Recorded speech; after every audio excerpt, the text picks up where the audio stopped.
Hello, everyone. So I'm Roxanne, and I am here with Emmanuelle Vaugier, and I am so excited that you are here because we are excited, my viewers and I, for your new movie. We are very excited. I'm excited too. I haven't seen it yet. So I've only Oh, seen you bits of it. Yeah.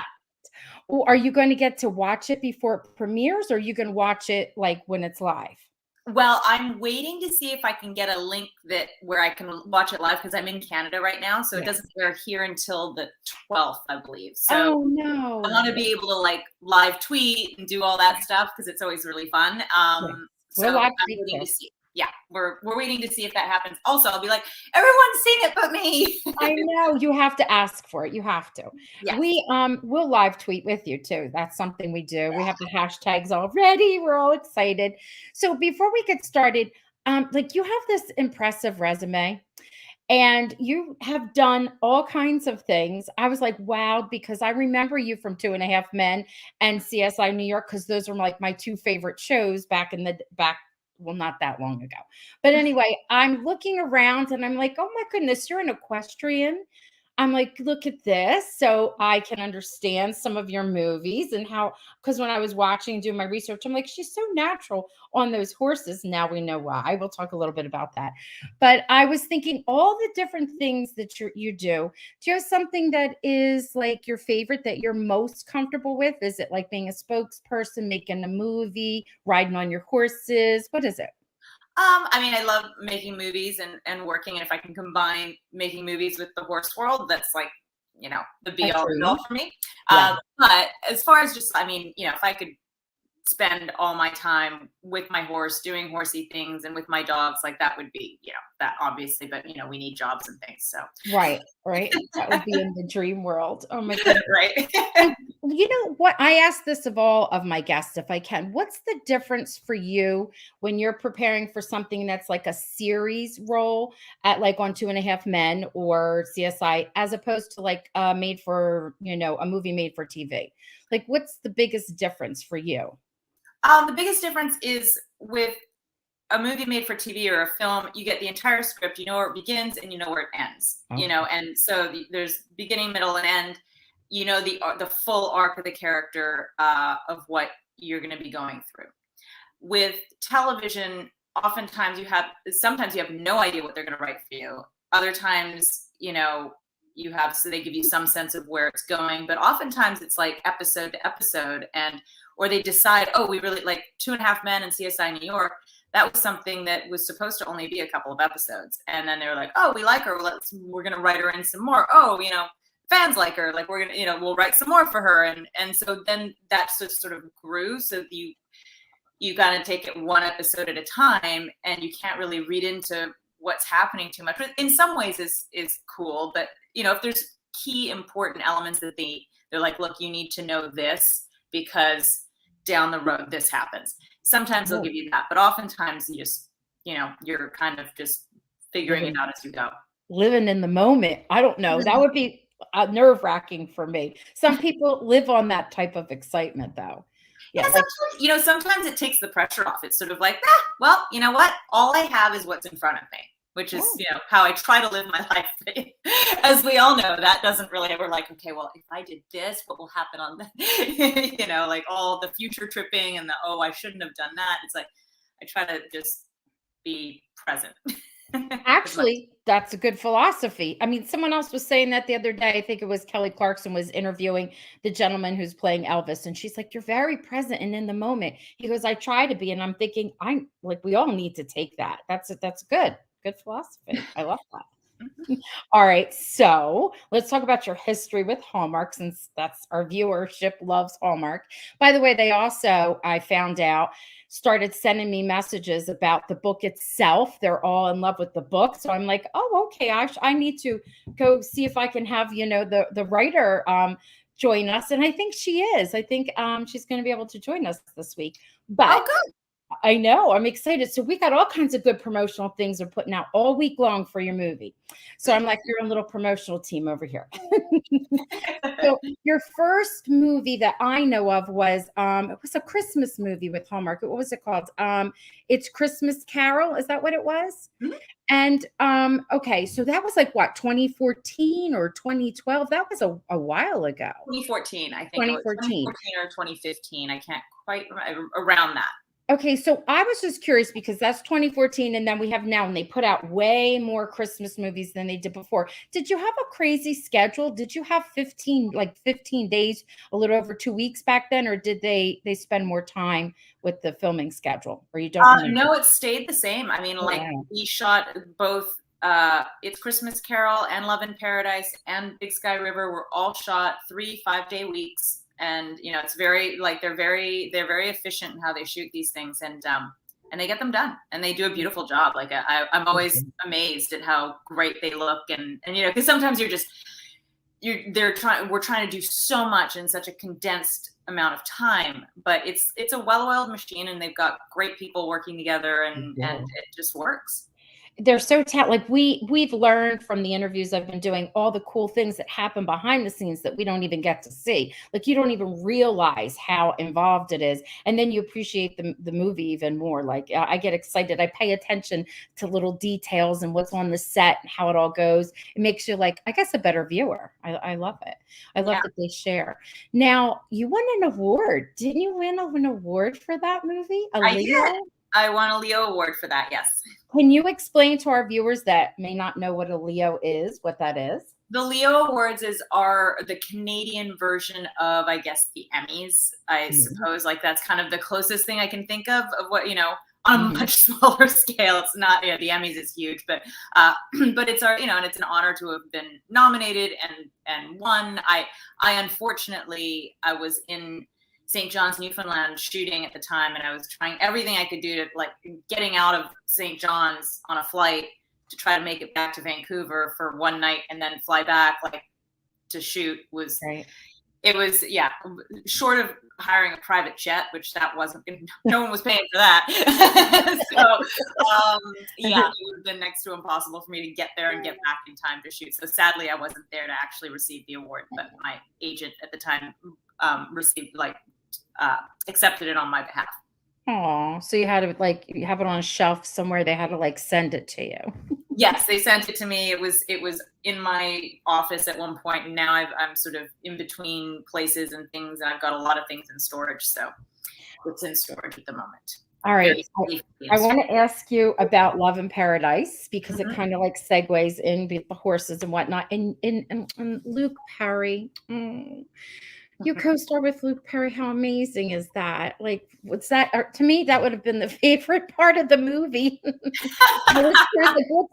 Like, you got to work with horses, and you love horses. How long have you been, like, riding?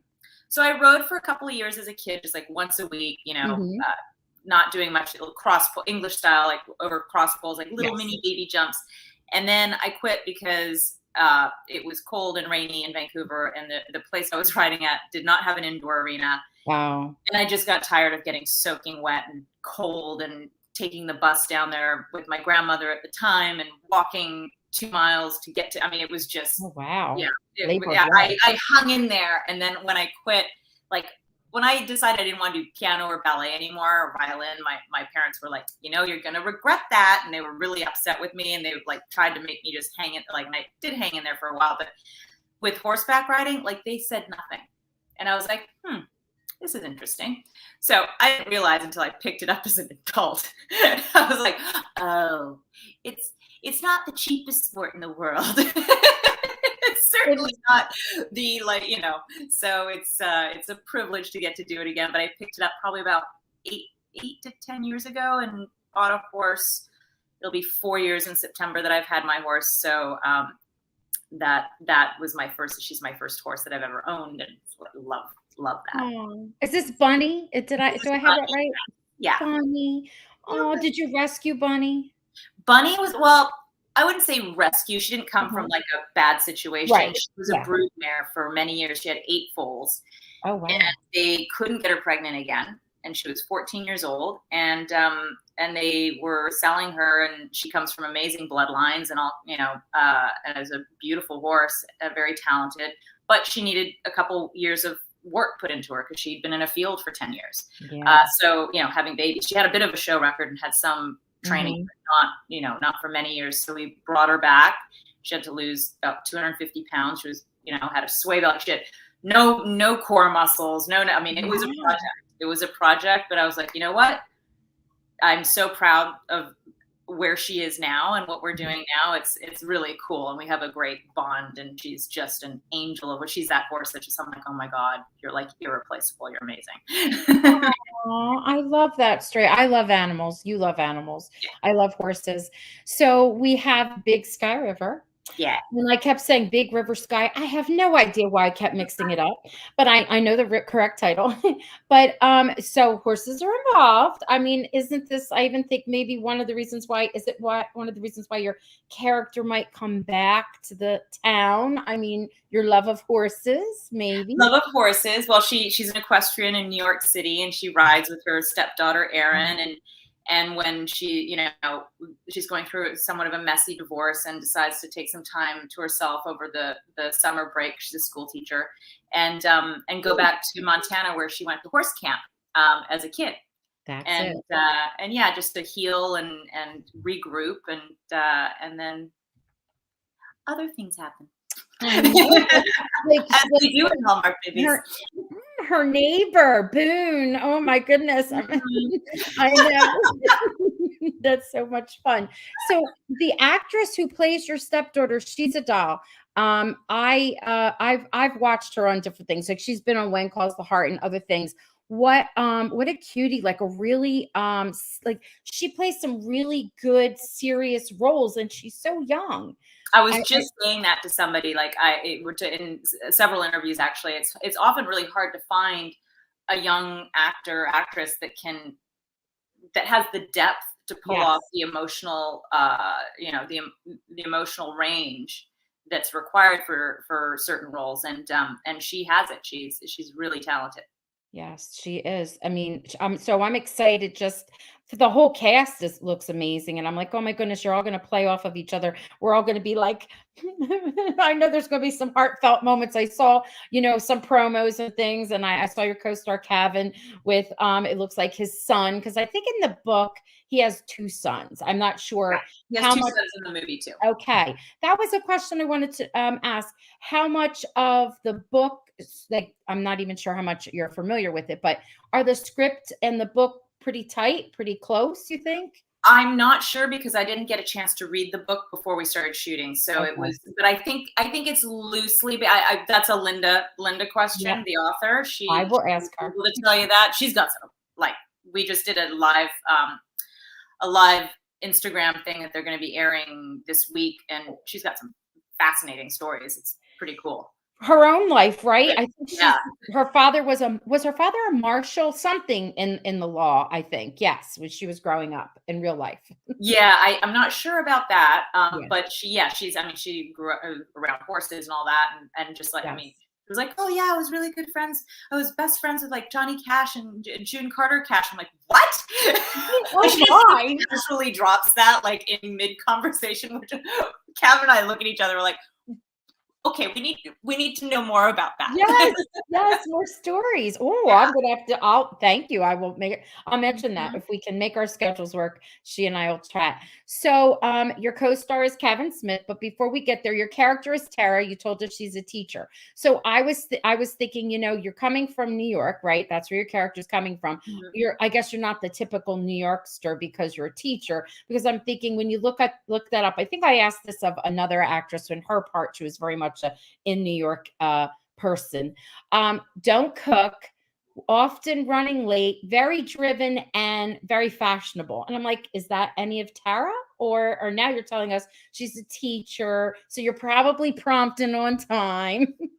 Yes, I think she's prompt and on time. She cooks a little bit. I don't think she's we have a couple like where I'm making some stuff and I go to the farmer's market to pick up some fresh groceries and things, but there's no real cooking scenes like of me making a big big family dinner, so to speak. We have sort of barbecues and things like that in the movie. But Oh, yeah, I think she's on time. I think she's on time, and she's you know, I think most successful people. I mean, she's a success. She's a good teacher. She likes her job. She's good at her job.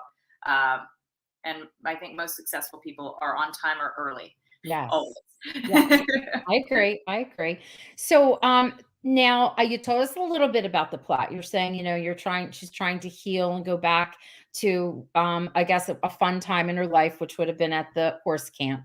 And so you meet your neighbor Boone, who is Kavan Smith, and he is like wonderful, and he is a jokester and can be really funny behind the scenes. So I'm like, wait a minute, do you have any good stories or anything you could share with us about working with Kevin? It doesn't have to be funny, it could be anything.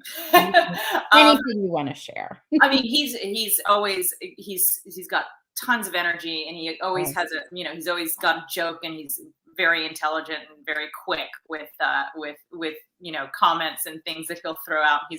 He keeps the energy really high and like the vibe super positive and good on set. So that's always nice to be with, because that just brings everybody's energy up.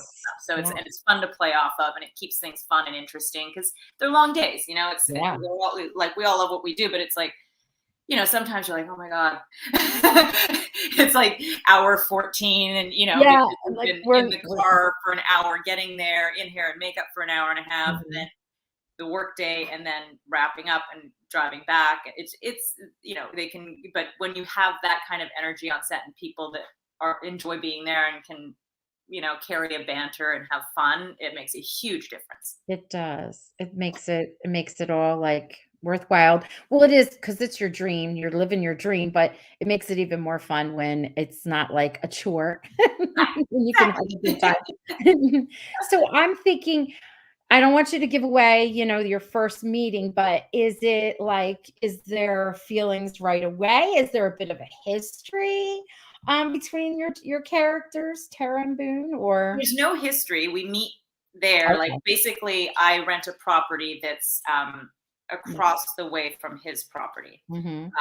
And he's got horses, and I sort of spy him, with his kids and watching them sort of together and playing and things. And I think on my first day there, and then we meet because I decide that I'm going to take on taking care of the chickens on the property, because they have chickens there, and they were going to take them away. And I was like, no, I'll do it, because I know all about chickens, being from New York. And so I get the lowdown, and I go to feed them in the morning, and then something happens, and I find myself running after a chicken, and that's how I meet Boone, Kavan's character. So we have a little interaction. He helps me out, and that's where it sort of starts. So it's because of a chicken. Oh, I like that. Okay, it's because of a chicken. Now, you personally, I don't know if you have chickens, but I know I saw something funny that you did at the Ellen show, and you were showing how to grow from a seedling radishes. Oh, right. And yes. So I have a question about that, if you don't mind. Do you really enjoy radishes? I love radishes. I love them. My grandmother used to, I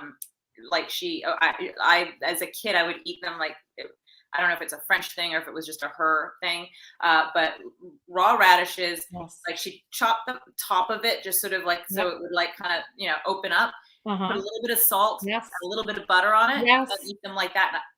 Delicious. I love radishes. That's exactly the same thing I grew up on too. Exactly. Really? It's how how my mother taught us to eat it. So when I saw that, I was like, I wonder if I'm going to ask if you eat it that way. And then the other thing is, I was like, you know what? Radishes, I see them on TikTok all the time, people cooking with them. I feel like they've got that, some publicists that promoted Brussels sprouts and kale. I think they're promoting radishes. And I'm like, I'm going to, this week, in your honor, when I do my little promoting, one day I'm going to do a radish recipe. And I found a recipe for roasted radishes, and you drizzle butter and garlic, and it roasts together. I know. I'm used to eating them raw. I'm like, I'm going to check. I don't think I've ever, I've eaten I guess I must have eaten a cooked radish at some point, but I've eaten mostly raw. Hold on. My dog is Sure. That's no problem. I'm gonna It's bring her okay. being she wants to go out. It's fine. So, Okay. yeah, I'm going to those She's oh, you're gonna bring your hi. puppy. This is Bella. Hi. Ella? Yeah. Aw. Hi, Yeah. She's honey. hello. You You. are a big this is a great segue into your fur ball. Tell our viewers will love this because they are such animal lovers. Tell us about your fur ball. Okay, so it's the fluff ball. It used to be the I'm fur ball. sorry, It fluff was ball. I no, can't no, no, believe I but said fur it ball. was in the very beginning, and then it Fluff. conflicted with many other fur balls. Yes, it did. There's Fluff lots of fur ball. balls out there, so I renamed it the fluff ball. Fluff ball. And so what we do is we the last couple of years, we were doing an annual event to raise, like cocktail event to raise money and awareness for. We'd pick a different charity every time, and usually on the small, like we branch out into sort of smaller charities that do great work, but maybe don't get the funding that the big corporations do, Sure. or the big sanctuaries and societies do. And so don't. Sorry. She's nipping my. She's like, let go of me. And so we would throw a high-end cocktail event to do that, and then do some online fundraising as well, and some rescue efforts and things like donating to rescue efforts. So we're planning for 2023. We're planning our first event since I think 2017, Nice. which is super exciting. And we're pivoting. We're not going to do it in Los Angeles. We have to operate within California, or sorry, within the United States. But we're thinking perhaps Florida is where our next one will be, somewhere in Florida. We're not sure yet exactly. We're still working out details, but I'm super excited to announce that. So if anyone wants to find out more or keep up to date on what we're doing, thefluffball.com is our website. And then on there, there's like the social handles and everything that you can check out as well. And I'll post that for you. I will do that. You. Yes, and then on your website, is there a spot if somebody just wanted to make a donation of some sort? Yes, there's a donate button on the Fluff Ball website, and you can make a donation there. I thought I had seen that. Okay, and I promise I will put that up. I'll even put a little each day. I like to promote something different. One day it'll be roasted radishes. One day it'll be all about Tara. Now that I know she's a teacher and and she's divorced and she's going to help raise chickens. And then another day it'll be about Kavan and then about Boone, So I'll put that in there. They'll love that. That's nice. Oh, awesome. Not trying to jump around, but I was like, oh, I forgot about that. And I'm sorry I called it the fur ball because my friend has a fur ball in Philly for because I'm from New Jersey in Philly, and it's for like all different cat rescues and whatnot. It's this big deal you go to, and it's called the fur ball, which I think is hilarious, like a cute name. It's fun. It's fun. Yeah, it is fun. Now the movie is like just from the pictures and the things and the clips that they've been sharing with us.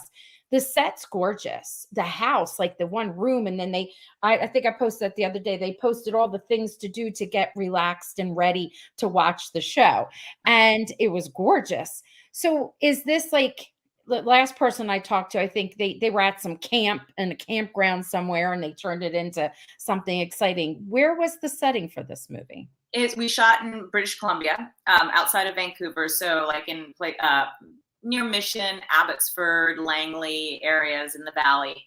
And it was stunning. Like we're probably a good hour outside of Vancouver, but it was gorgeous. And just to go and be on that set every day in that house, it overlooked a river. I mean, it was just like there was like this, and it had like a little chapel on it. I mean, it was just stunning. It's stunning. Rolling green hills. I mean, we were all like, can we just stay here? Stay, right? Stay. I want to stay. It's so bad. Like it's cool. I like it. Did you use all the other buildings for anything, or just mainly the house itself? Mainly the house itself. There was the Boone's house is on the same property, obviously, but like that was so that we used that house. So there were two houses on the property. We used both the houses. Then we used the stable area for one of the scenes where we come back from the ride. And then I think that was pretty much it. Like in the field, the barbecue was all the stuff. That stuff was most of the movie was shot on that property. I'd say 10 of the 15 days were on that property, and then the last 5 days were out and about getting stuff in the town and all those things. We have to, those of us that are here in the States, we hear so much about all the beautiful locations in that area that we have to go visit. We have to be able to like take some time off and go visit, and no COVID restrictions, and let us in, you know what I mean? And Right. that it's like every time I'm talking to someone about the set and then they tell me more and more about it, I'm like, I have to go. I have It's to gorgeous. visit. It's absolutely stunning. I mean, and right now, like there was a very long winter that happened up here. It was just like the Yes, winter that we had no spring. And we didn't either. even in June when we shot, it was like, we're like, why is it, it was so wet, but we had beautiful weather when we needed it, which was Mhm. amazing. And so it worked out perfectly. And then summer finally arrived like the first or second week of July. We finally started getting because it was just torrential downpour every single day. And we're like, where is our spring and summer? Like, this sucks. And now, of course, it makes everything so beautiful and green. But yeah, our summer started very late. So I'm hoping that perhaps they get a nice long summer up here that extends into maybe mid-October. Usually by the end of September, there's like one day where it starts to rain and then it just never stops. Oh, I know, I know. We hear about that too, but it's okay because it just makes for a lush, beautiful environment. Now, we have to wrap things up. So before I do that, I saw some dancing. Is there going to be some dancing? Oh, I'm like dancing. I'm like, what, on TikTok? What did I do? No, in the movie. I'm still in the movie. I saw some maybe dancing with Kavan. Do you dance? We do. We do. There's a little sort of saloon night, and we all go to like the local saloon, and Michelle Harrison plays the local or the this big country star I that love it. that lives in Parable, Montana, and that's her like safe haven, and she gets away from all the craziness that way, and she does like think like Taylor Swift coming and doing like a private concert in a saloon for like the local townspeople of a small town in Montana. So it's sort of that's like, oh my goodness, and it's great because she actually sings the songs. Like she recorded this. She's a singer, and she recorded the songs, and they're catchy. I was like, this is a hit. This is awesome.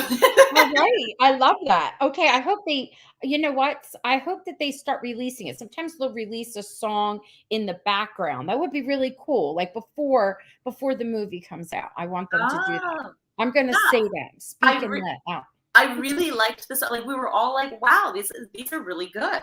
And they wrote them specifically for the movie, so they're all original songs that Michelle gets to sing, and she does a beautiful job. She's got a lovely voice, and she performs them beautifully like at the saloon. It was fun. We got to have our own little show. It was sweaty in there with all the lights, but it was a little warm. But we were like, we're getting our own private show. Actually, I don't know, that's more authentic. It's going to be more like, oh, I love it. So we have like a question here for you. First of all, we have a lot of hellos. I don't know if you could see in the chat box that it says comments. People are just, saying they love your puppy and hello. And we have a question here. Yeah. So, will you and Kavan have that Hallmark interview a couple of days before the movie airs? So, they do it usually on Facebook, I think, right? Yes, it's like a Facebook Live. I think it's also Instagram Live. So we did do that. We did it with the author of the book, and that was last week we recorded it. So they'll be airing it, I believe, like I think Thursday. So I'll post about it, but we haven't gotten the information on it yet, all the details, but they are, yes. The answer is yes. And I'm pretty sure that's usually when they try to do it is on a Thursday. Yeah, which is nice. They coordinate everybody, which is not easy, and then they put it up because I think he's already back to filming for When Calls the Heart. Yes, yes. His schedule was busier than mine. I was like, well, I'm going to be at the barn, so I don't know if Kavan can work around my horse riding schedule, but that was nice. Oh my goodness, this has been so nice. I thank you for like carving out some time for me. Oh, well, thank you for having me. This was really fun. Sure. And so we will be live tweeting, and it is this Sunday coming up, which is the 7th at 9 o'clock. our time, Eastern, not yours. I know you said by you, it's not coming out till you won't Well, get to in see it till, Canada, yeah, it's coming out on the 12th on 12. W Network. Yes. But and for Hallmark, it's yeah, on the 7th. And Yes. I'm not sure the times. I think it's 9 p.m. Pacific time, is it not? Or It's 9 Eastern time. 9 Eastern time, so 6 o'clock Yes. Pacific. Yes. Okay. And so we will definitely be live tweeting. You might see some of these names in my face. Sometimes I put my face when I live tweet. Nice. So, yeah, we'll be doing, and this week on Instagram, I'll post your fluff ball information and the roasted radish recipe. Yes, And I want to try that. I know it's easy. It looks easy and delicious. I haven't tried it. I'm going to try it first and then post. I always like to do that easy. first. I'm all about easy, and about the ninja foodie thing. Yes. The best. I discovered that over the last, when nobody could go out, that time. Yeah. For the thing that shall remain unnamed. Yes. I bought one of those and I was like, wow, this is the best thing ever. I just put stuff in it. I press a button and it beeps and it's ready. And it's not a microwave. I'm like, it actually like roasts things and broils. Yes. I was like, this is great. Like, I'm not a cook, so I like to bake, but cooking it's phenomenal. You'll do it. You'll be able to do that probably in that device. Perfect. You'll use it. It'll be perfect. All right. Well, you have a good one. And I'm excited for Sunday. We all are. And thank you again for joining. Of course. Thank you so much. I hope everyone enjoys the movie. I'm excited to live tweet if I can. They will. They'll love it. All right. Good afternoon is for me, Yes. everyone. I'm going to end the broadcast and we can say real quick goodbye in the studio.